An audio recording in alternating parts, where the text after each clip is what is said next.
Assalamualaikum sahabat-sahabat. So, hari ni kita ada tempahan customer yang dah siap So, ini dia menarik baju untuk ride. Okay.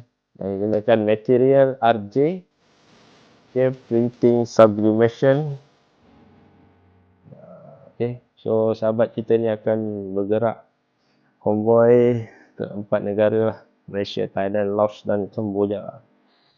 Jadi, tak banyak yang order 19 helai Jadi kita ucapkan selamat jalan dan boleh kembali ke Malaysia dengan selamat.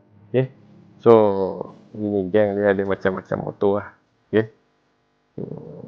Terima kasih kepada sahabat kita yang bangga. Jadi kepada sahabat-sahabat yang ingin menempah baju untuk ride, boleh PM saya.